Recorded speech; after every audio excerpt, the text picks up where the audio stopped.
I don't know where you are. I know you're on spring break. Where are you? You got to be in Georgia, just looking behind you. I'm in Bainbridge, Georgia. Uh-huh. Yep, there he Yeah, is. Look at all yeah. that. There At my you go. parents' Memories. house.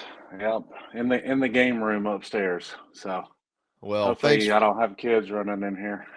That's all right, John. I get it. Mine are home too. So we appreciate you spending some of your spring break. I know you want to party like it's 99, but you're going to have to wait till noon because we've got you till then. It's spring game week, and Carolina finally gets to play some football. The portal is officially open, so we'll continue to monitor that for everybody.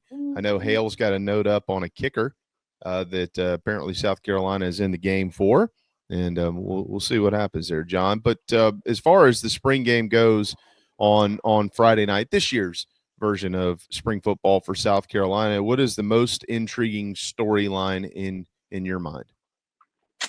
Uh, I don't know. I mean, I think I've said this before, just like last year. Spring game is just kind of like fun. Mm-hmm. Um, back when I played, and I know they're going to do this, and I think they've done it every year Beamer's been here. You're going to draft teams. Right. So it's not like you're going to have, whatever, the starting O line or the starting front four, the D line, or, whatever. So it's going to be a hodgepodge of stuff. So I don't know. I don't know that there's really anything that's just like a big storyline for the game to watch. I don't know. I think just enjoy and see if anybody kind of stands out. But that doesn't always translate into the fall either. Though, you know. No, well, I think that we hit on some of this earlier this week, John. Number one, from a physicality standpoint, sometimes this is your first look at some of these guys. Like, oh, Yeah. Yeah. you know, not just the portal dudes, but obviously the young freshmen. And sometimes you can, it is football, so sometimes you can look at guys and go, yeah, physically they got a long way to go before they're going to be ready to play. And then some guys, physically, he's there. How quickly can it all come together? I think it still comes back to both lines of scrimmage. You mentioned how they'll kind of draft. I think Demo is coaching one team and George Wynn is coaching the other. Technically, is what they're saying. Shane Beamer's coaching them, as we all well know. But I'll be curious how it plays itself out because of the lines of scrimmage. That's where my eyeballs go. From minute one when they step out on the field and just seeing who is lined up with who, not necessarily to get an idea of what any sort of depth chart would be or who the starters would be or anything like that. I think we have a general idea of who is considered a starter or close to and who isn't. Just we have a general idea. So when you see them out there against guys that are maybe projected in that category or maybe aren't projected in that category and you get to watch them compete, you can learn from time to time things from that. Yeah. 100%. And the great thing about spring is spring. You maybe at the end you'll have an idea of a depth chart you want, but you'll never have a set depth chart. Like you're not going to know who the starting O line is until probably 2 or 3 weeks into fall camp, right? Correct. That's right. You can have a projected, and that's the great thing about spring is spring's there for the competition to see. Okay, this gives me an idea who we can play here, who's going to play here, and then let's go into fall camp looking for that. But yeah, I mean, it'll be good to watch these guys compete in live action because even though the quarterbacks can't be touched, the linemen are definitely going to be rocking and rolling full speed. So we'll get a good idea, and I think it'll be good to see some of these D tackles. I mean, we got a lot of depth to replace there at D tackle, but Yeah. from everything I've seen with my two eyes and what coaches have said, it's very encouraging. Okay, you've mentioned the word compete. That's I think that's the word of the program, and it should be the word of every program. Honestly, John, I know a lot of guys who you played with, and a bunch of guys afterwards, and you would always hear stories, and this is in really all sports, inter squads and baseball and stuff like that too. But in football, remember when Coach Muschamp used to always say, "Hey, man, it's better to say whoa than giddy up," and you don't ever want to. I personally, as a coach, while you are trying to protect your team from injury and things like that, I also, on quote unquote game day, especially in the spring, would rather not look out there and see them going through the motions. Like, I want to identify the guys that, man, there's people in the stands. It might only be 30,000 people, but I get to actually go perform for these people. And can fans see that from the stands? Like, do you notice that when you go to spring games, guys that stand out just based on effort alone? Yeah, I mean, if you know ball, I mean, If I you know think what it even looks if you like. don't, Yeah. yeah, I think even if you only somewhat do, I mean, if you see guys just running to the play, if you see offensive linemen downfield sprinting after the ball carriers by them, or the pass is thrown, or D tackle is just flying everywhere, or just you want to see guys just like running towards the ball, and then I mean, that's when those guys are out there, you know, giving everything they got, and which is always good to see because it's when you start playing soft and slow is when people wind up getting hurt. That's a good point. All right, how about the quarterbacks, John? What do we look for from? I think people, Lenore Sellers aside, there's probably going to be a little bit of a different game plan with him, as in if you cross the line of scrimmage, the play's blown dead. Like, we're not even giving him a chance to trip on his own feet by trying to scatter out of there. But for the guys that are competing to be his backup and competing for their spot on the depth chart, what are things that you look for that the common eye could pay attention to in a game like this? I mean, leadership, when huddling, if they huddle, that's one thing. Giving calls and directions, and I mean, honestly, just delivering accurate balls. Mm-hmm. I mean, that's kind of what quarterback comes down to, right? Yeah. So if we see them reading the defense good, delivering accurate balls, I mean that's what you always want to see out of a quarterback. I mean, you don't want to see a bunch of overthrows, underthrows, interceptions, maybe lack of knowledge, delay a game. You don't want to see any of that. Don't want to see a delay a game because maybe the quarterback's confused. So I don't know. I think those are all the tangibles you look for, uh, when you're watching a quarterback out in the scrimmage. Well, and I think it's fair too that it's going to be a fairly vanilla game plan. I mean, they're not Yeah, they're going to 100%. overcomplicate this thing, right? So No, they're not going to go out there and any new schemes they may or may not be doing. They're not going to give it away. Just like I'm not going to come over here and if I was out of practice and I saw some things, I'm not going to tell everybody in the public.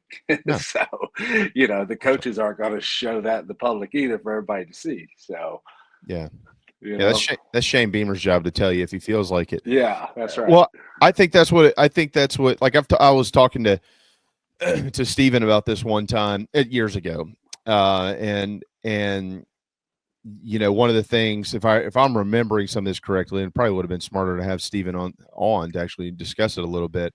But if I remember correctly, one of the things that Coach Spurrier was big on him with early, like especially when he was younger. So in this case, I'd be referencing Cutter Woods and Dante Reno, and even Aaron Nolan. He's still a very young guy. Yeah. But one of the things that was, hey, be confident in your decision. You might make a bad decision, and we'll coach you through that, but do it with confidence. Hey, coach, I thought that, and here's why I thought it. Okay, fair enough. I might yell at you and cuss you out a little bit, but at the end of the day, I'm still going to coach you as to why that was or was not a good decision. So ever since then, and again, this has been a long time since we've had this, I'm paraphrasing the conversation a little bit. When I watch quarterbacks in the spring, I look at the confidence in which they make these decisions. John, how do you? And I know you do too. You have a football eye, so you have it very similar to how I am with baseball. I see a lot of things people don't see, and forgive me if I say it in a way that goes over some heads. I'm not trying to come off like that, but it's just natural. So for people who watch the quarterbacks, we all know they can throw. I mean, we all know they have good arms. They wouldn't be here if they didn't. Like, we all know that they have talent, but then when they get out there, and they're actually running an offense, and probably an offense you're going to be a little uncomfortable with because you are drafting teams and maybe you aren't as comfortable with this guy or that guy. Sometimes, seeing a guy who gets almost thrown into the fire right there and they're confidently making decisions kind of gives you a little bit of an indication of what sort of player they're going to be.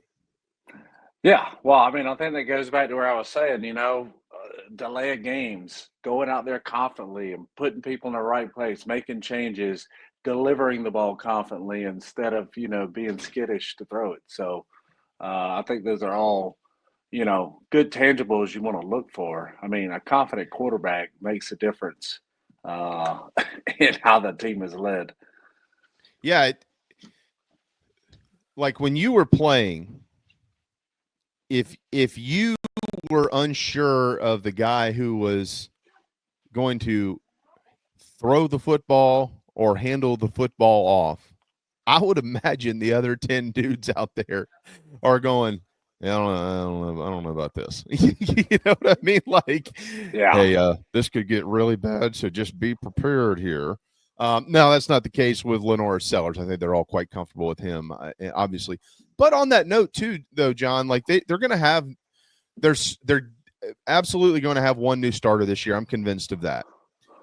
But besides that, they're going to have 4 guys. I think personally, who have started games at South Carolina in the last couple of years, but most likely 2 or 3 of those guys that are going to play. I'm excluding Josiah from this, and I'm excluding Case and Henry from this. I think it's pretty safe to say they're settled in at tackle. But on the interior, if you do have a new center, which we expect that we know that they will, and then if you have some guys who maybe have played at South Carolina at the guard spots, or maybe haven't played at South Carolina at the guard spots, even though you've gone through spring ball, there's still a ton to learn about Lenore Sellers, even though we all know he's a starting quarterback. Yeah, I mean, obviously, we know who the 2 guys are who have played a lot of football here in 2 years. That we suspect will more than likely win the guard positions, but we don't know, do we? I mean, that's kind of what spring and early fall camps for, so we'll see how that pans out. So yeah, no, I mean, it definitely makes a difference. I mean, last year you had 3 seniors in the middle, right? Had 3 old guys that have played a lot of football. Now, 2 of them hadn't played at South Carolina before last year, but those guys have played a lot of football. Well, you got a guy that's in the running at center that's played a lot of football, and then you got Marquis Anderson. He's just been kind of injury plagued over the past couple of years, who has really looked good at center too. So it's a big toss up on who those starting guys will be, but you have experience there. Even though they haven't played, one hasn't played at South Carolina and then the SEC, he's played against some pretty good football competition at Troy.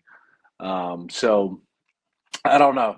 It remains to be seen, but I think with more of a veteran quarterback like Lenore's behind center now, man. I mean, listen, if I was offensive lineman and I had that guy behind me at quarterback, it would make me feel really good. Really, really good. Because I've been in the huddle before, back when I played, and some young guys have had to come in and they kind of look like a deer in the headlights. So, Yeah. Yeah. When you have a guy like Lenore's too, who can scamper out of there and maybe save a sack or 2, that helps you out a bunch. Yep. On the defensive side of the football, John, on the defensive side of the football, starting here with the linebacking core, I think that there has been, and I've kind of said it this way, and I need to go back and clarify how I've said it. I don't know if it's been exactly this or not, but I want to make sure that I'm not disparaging the previous group. I don't think that the linebacking core who is gone, led by Debo and Demetrius Summers or Demetrius Summers, D Knight, Demetrius Knight, and Bam. By the way, I read an outstanding article on Demetrius Summers the other day, and I hope this all works out for him. I don't know if you saw that, but yeah, I saw it. Very, very good, very good. Good to see him getting things together. But Demetrius Knight and Bam and Debo, I think sometimes their athleticism was undersold. I think a lot of what was oversold on them was their experience and playing at the college level, because you had 2 5-year guys and a 6-year guy. All right, so you had 16 years of experience between the three at the college level, at different levels, but at the college level. Um, and you know, they're kind of their bot, like Demetrius Knight, just a big bopper is kind of how he was viewed. Debo, an undersized guy who just ran downhill and was just all motor, and then you had Bam Martin Scott, who physically was incredibly gifted, and that's a lot about which that was a lot of the narrative on those guys. But I think one narrative that was very, or not a narrative, a fact that was incredibly undersold was they were actually really freaking talented too. Like they were really talented football players, John. And I think that there has been now with the guys who've come in the portal, in Okoronkwo, Sean Murphy, you know, some of these younger guys who they're developing. I think that people have looked at this as a more athletic, more talented group, just not as experienced as them. And maybe that's the case. It could be, but I don't know that that gap is that wide from, like, Demetrius Knight is going to play in the NFL for a long freaking time. Like, he was Yeah. really good. So I mean, he could hit you and he could run side to side as yeah, good as any linebacker needs to. yeah, and that wasn't said enough, and I'm guilty of that. Like, I didn't, you know what I mean? Like on this show, I'm one of the people that should have projected that more. I mean, it was true, but this group, we know how physically gifted they are. I'm just anxious to see how far along they are. Yeah, I hadn't seen enough of them. Obviously, I watched some of the scrimmage, but some of the guys were only in 8, 10 plays at a time, and then you didn't see them again for a while. Then you saw another one. So I don't know what to make of this group yet, but I know there's some definitely excitement around the building and from the coaches on what they're seeing from these guys. Mhm. So that is one group I'm actually, even though they're not going to be as a group individually, that's one I'm going to keep an eye on during the scrimmage just to kind of see the movement and how they fill holes and defeat blocks and all that stuff. Because Yeah, that's because that whole group is new basically. right. That's what I want to ask you. If you can elaborate on that for folks who will be attending the spring game to be able to see it. What are indicators of a growing? I say a growing linebacker, not like a growing kid, but like a guy growing up as a linebacker in this league. Even though it's just a spring game, what is maybe one or two things that if you're watching them play that can give you an indicator of maybe where they are in that development? Well, on a linebacker, you want to see a linebacker, especially it's like, all right, say we're running, in between the tackles, all right, a run play. You Sure. want to see that linebacker fill that hole and defeat the block or put a move on the lineman to where the lineman can't get to him, or you fill the hole so fast, not like we saw Debo do over his career. He would just come in and just kill the running back because he would get there before the lineman could get to him. So if you're seeing that, that's always a positive sign. And then anything ran to the outside or chasing down a quarterback or anything like that, if you can see a guy kind of get sideline to sideline and downhill, that's always good to see. Because in this league, you got to be able to run. You got to be able to keep up with the athleticism that comes out of the backfield and from the wideouts on any kind of reverses or those quick pitches. You want to see a linebacker be able to get downhill. And we saw that a lot from D Knight last year, how he was able to get out and make tackles. I mean, the one that still comes to mind is the one at Oklahoma where Oh, he just gets down the line and gets a TL and rocks that guy's world. describe the eyes of a linebacker? What are they doing?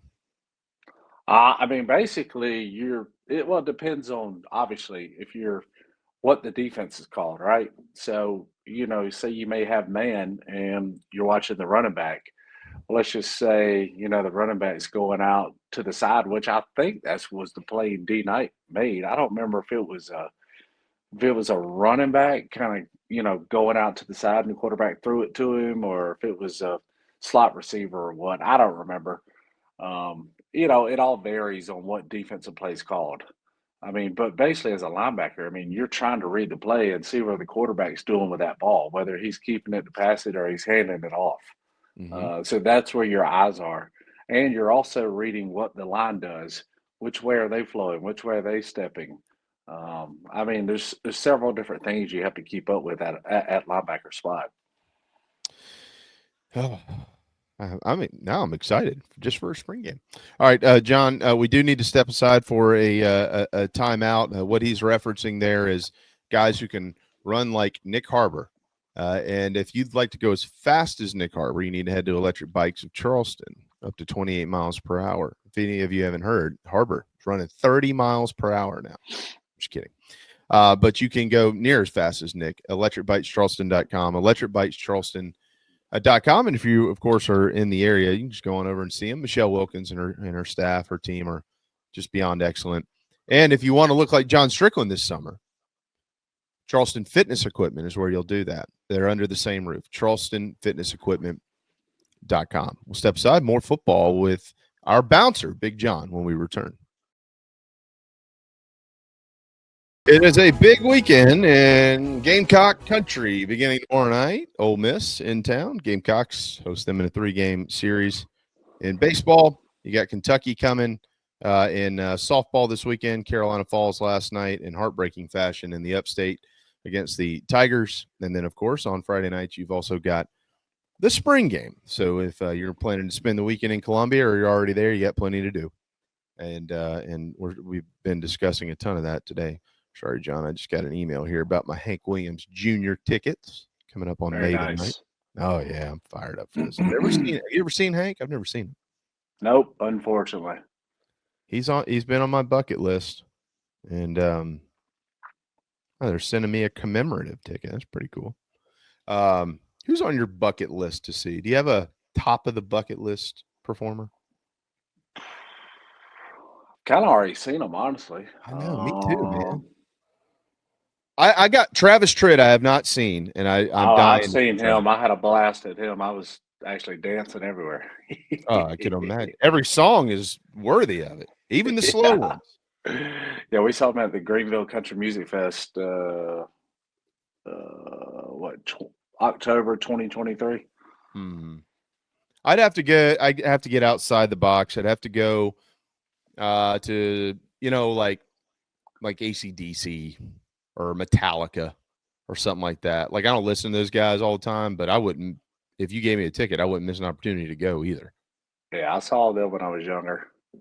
You saw both of them? Yeah, my mom used to be the advertising manager for a huge radio station, and I went to more concerts than I could count as a young kid and young teenager. Yeah, dude. When I worked at ESPN at the office down here in Charleston, and we would any concert that came from basically Myrtle Beach. I mean, even some in Columbia, but basically from Myrtle Beach to like Savannah, they always bought a bunch of ads and stuff on all of our stations. And how many tickets we getting? Oh, they're going to send, 25. You got to give away 25. I'm like, oh, we're giving away 23. Give me 2 of those. You know what I mean? We got the first Carolina Country Music Festival in 2015 in Myrtle Beach. When Eric Church was up there, we got all kinds of stuff for that before it turned into what it is now. I mean, it was packed then, but now I don't care to go to that thing now. You can't move. I mean, it's absurd. Back then it was a little bit better, but that was 10 years ago, John. We've all gotten very old and grumpy.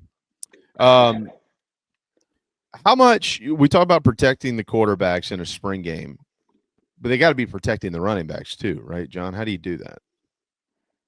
You got to run block. That's how you do it. I mean, it's as simple as that. How many snaps are these guys going to get? Oh man, If you had to guess, I think like a they will handful. probably each running back. I would say I don't know. You never can tell because like the scrimmage I went to. Um, um, one of them was limited. Only got like 2 reps. Um, So I don't know. I mean, it's all gonna be up to coaches. I mean, obviously, if you feel good about your older guys, maybe you give them a little less of a load, and you want to see those younger guys, tote the ball. I think it's kind of usually the way it goes because you'd Mhm. hate that. I mean, listen, running backs take a beating, right? So Right. if you clearly got like those top 2 guys that you feel the best about, yeah, they're going to get some runs in there, but maybe not quite as many. You're going to put more of the load on the younger guys to see who's going to be able to help you out come fall time. So I think that's usually how it went, especially when I played. That's kind of how Yeah, I mean, it they've went. got 4, which is good. It's a good number. Yep. I just can't imagine that somebody's gonna run in there and get 10, 12 carries in this game. I don't see it. Just don't see I it. think you could. I think you could see a couple of the younger guys getting that amount of carries. Younger guys, yes. Yeah, our 2 Not of the older guys, and I don't even got to say who they are because everybody knows who our 2 older running backs are. I think you may see 8 to 10 yeah. somewhere right in there. Yeah, well, but, I mean, we know who Oscar Attaway is. Yep. Um, Phase him and Faison, I say, 8 to 10 max, maybe a couple more, but not much over that. yeah, the Faison is interesting because you haven't seen him run in your uniform. I mean, they've obviously seen him run in you know what? We haven't seen him run in this uniform. The I staff has. saw him run. Yeah, I was about to say I that was very poorly said. And they have seen him run in their Yeah, uniform.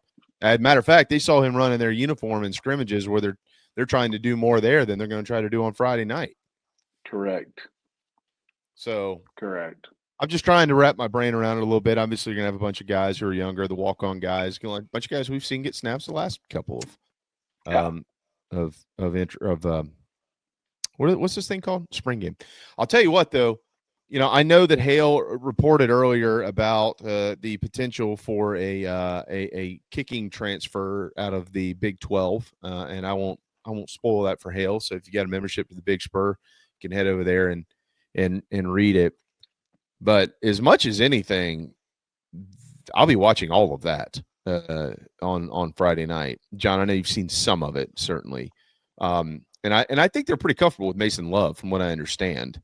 As far I know, his leg is outstanding. I know they want him to be consistent. I think he's been pretty consistent, from what I can gather. I mean, he But banked some punts when I was there at the scrimmage. I mean, he can literally. knock it. He can knock it Yeah, around. And this yeah. he's an elite punter. But the kicking game, it's been so valuable to South Carolina for.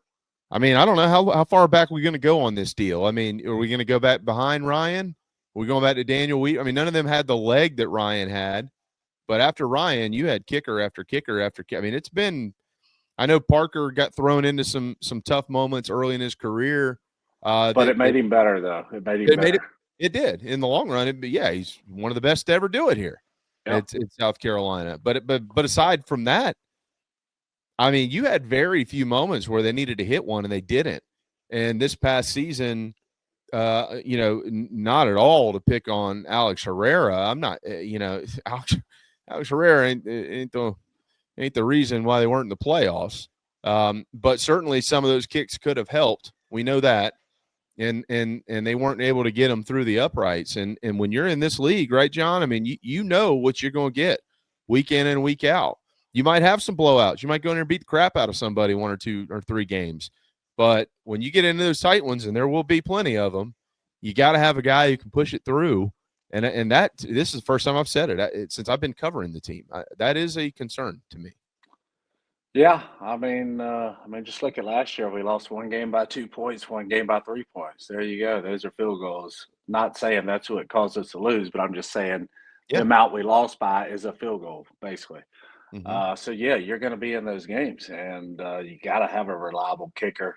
I know nobody really talks about the kickers much, but man, they are an important piece to every football team. Um, I mean, win or lose you a game. I mean, that's just the way it goes. And Yeah. you want to have a confident kicker that you can trust and that's dependable, which we've had around here for a long, long, long, long, long, long time. Yeah. So, um, yeah, I mean, it's going to be interesting with the kicking situation. Obviously, you're talking about somebody in the portal, not a bad idea. Um, I know Mason, Coach Beamer, I think, talked about him double duty, which is not ideal for double duty for punting and kicking. Not say it doesn't happen, but it's not ideal. So, yeah, I mean, definitely something I'm looking at, and you got to have somewhat of some concern about it. So it'll be interesting to see how that position plays out for sure. God, who was the last guy that we had that was double duty? Hmm. Jason Corsi did it a little bit. No, he didn't actually.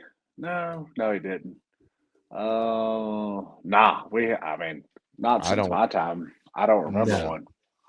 Well, let's see. Early in your career, Weaver, and then Weaver Weaver's last year kicked, was Tyler 02. Dean punted, and then when Weaver kicked his last 2 years, Josh Brown punted. So there you go for that. Well, did Josh didn't have a year where he did both, did he? I don't know if he did both. There is a year he was kicking field goals. Did he punt too? Yeah. Man, So, I don't know. It's all too long ago. I'm well, because just, Josh was the kicker in 04, and he was yep, the kicker in 05. And I know yep, that because I was in Knoxville when that ball yep. lightly fell through the uprights. Um, but I Who was the punter? feel like he Did he punted punt? some that. I don't know. I need to text him and ask him. Yeah. But I feel like he did. I know he punted either the year before or the year before that For some reason in my head, he punted my senior year. in 04, right? Yeah. Okay.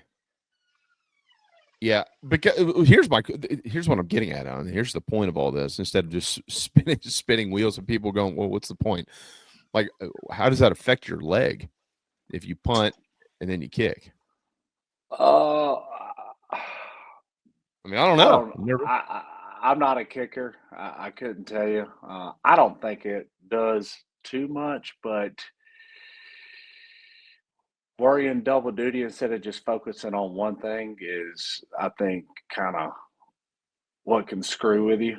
So Mhm. I don't know. I'd rather just have one guy designated to kick field goals, one guy designated to punt.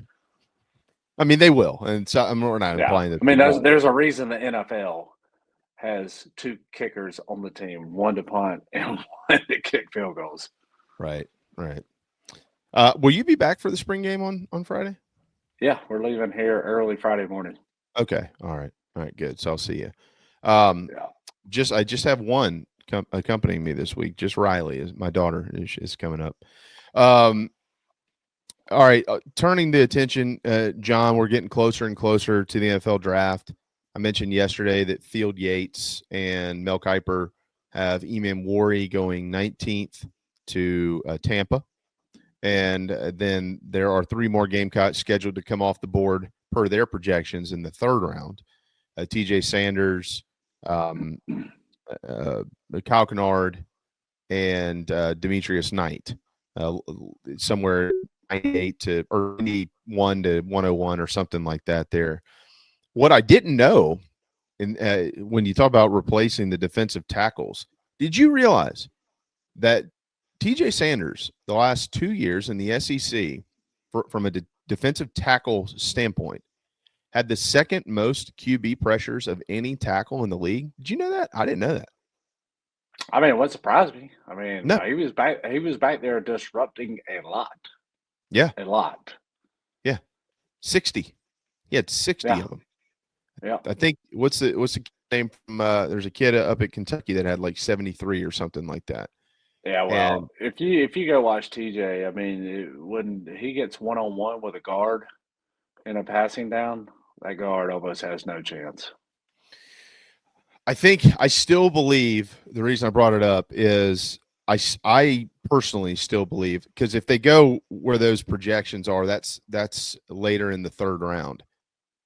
I don't know that those guys, at least one or two of them, are going to be there later in the third round. John, I'm still a believer that Demetrius Knight, Kyle Kennard, and TJ Sanders all have it. I'm not. I don't know about the first round, but in the second or much later in the third. I mean, I think they got a chance. I mean, especially if a team's fell in love, with one of them, which does happen. But I mean, either way, man. I mean, you getting drafted in the third round's a big deal. Oh, Uh, yeah. a lot of third rounders make a long, long career out of pro football.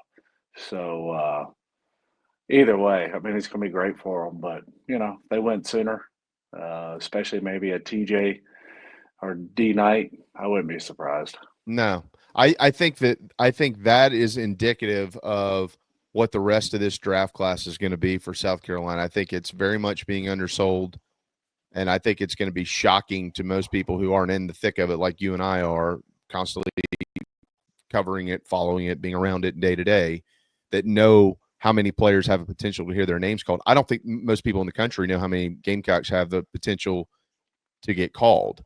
And I think they're going to be really surprised when they see 9, 10, maybe even 11 of these guys come off the board, as we've maintained around here. We've been consistent in saying that, John. And I think it's going to end up kind of resetting some expectations, because everybody's going to go, whoa, I didn't realize they had all that talent. Oh, they're all gone now. So we'll see. But I think those three guys right there, if they go sooner, I think it's going to be an indicator as to actually how many do end up going for the Gamecocks, to be honest. What do you have, 9 or 10 going? I said at least 9, could be 10.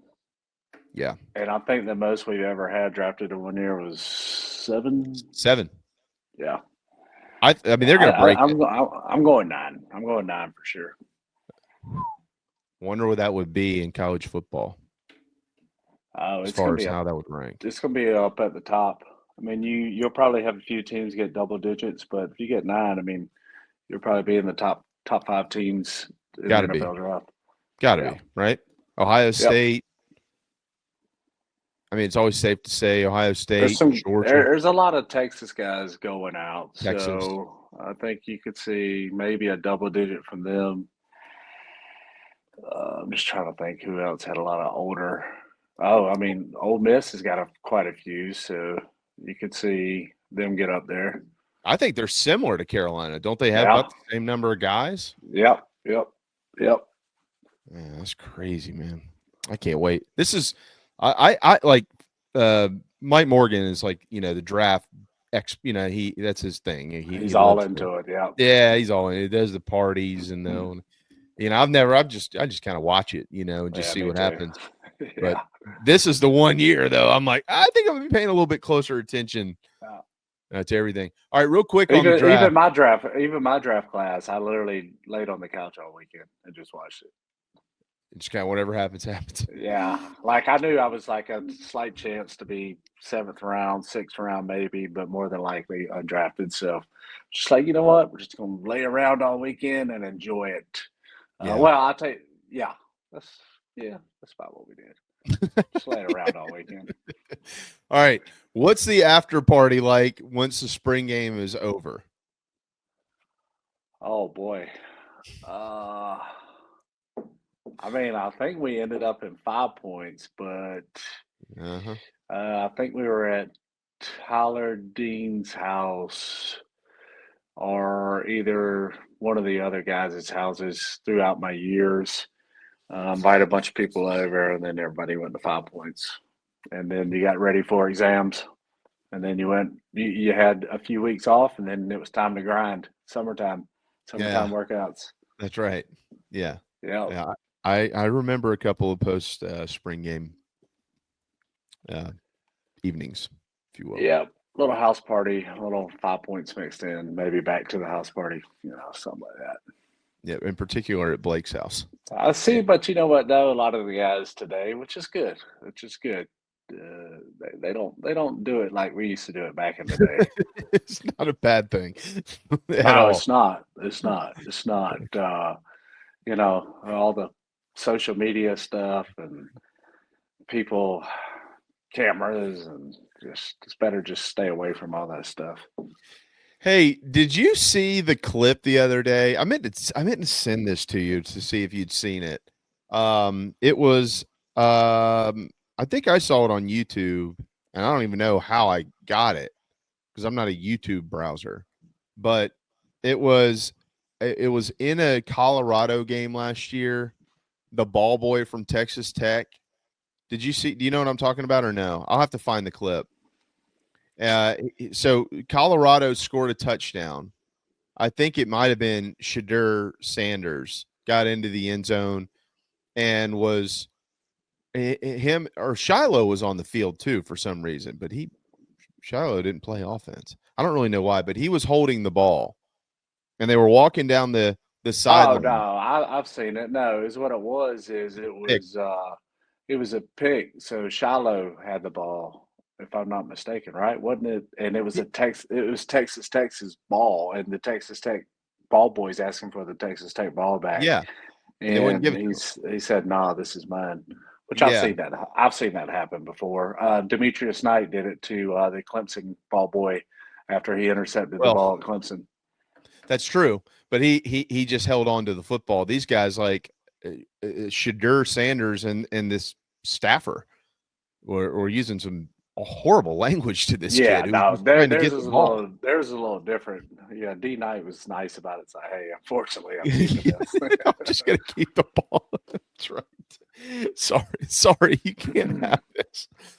All right, John. I think we've covered about all we can. I wanted to do everything we could today. In this era that we're in of spring practice and spring games that seem to be continuing to lose value in the eyes of the media and the coaches and the fans. At least we can go in there and have an idea of maybe what we're looking for the diehard football fans out there. In addition to just enjoying being back in the ballpark, you're not going to get to do it again until September. Yeah, and I think had a good idea doing it Good Friday because pretty much most people are off work. Night game on a Friday night, Good Friday, Easter weekend gives you that. You don't have to worry about planning your Saturday around a spring game, on a Easter, the day before Easter Sunday. So I think it's a great call by the staff. Obviously, college sports are getting a little lackluster. I mean, let's just call it like it is. I think we just had a basketball decommit Yeah. this morning from a guy who's already signed, which is unbelievable. So college sports is just a hard sport to love right now, honestly, if you're a diehard fan. It's just no fun. Players think they're owed everything, and really they're owed nothing. They're given this opportunity by the universities and these coaches, and they just out here chasing money, and a lot of them are getting bad info. Um, Hmm. it's just a shame to see. I'm kind of over it. I'm all for players getting played because I was a player. But the stuff you see today is just getting out of hand. So, I think that's causing fans to lose interest, and something's got to be done about it, in my opinion. I don't know what the answer is, John, but it's not for me to figure out. My job's to talk about it. So we'll let you run on that note, brother. It is always great to see you. Look forward to seeing you and Chrissy and everybody this weekend too. And one quick Gamecock football get together, and then we got to wait a Yep. few months. We'll be at the Flints before the game. So, Yeah, sounds good. all See you right. then. All right. Thanks, Catch bud. y'all. There you See go. ya. John Strickland from Spring Break 99.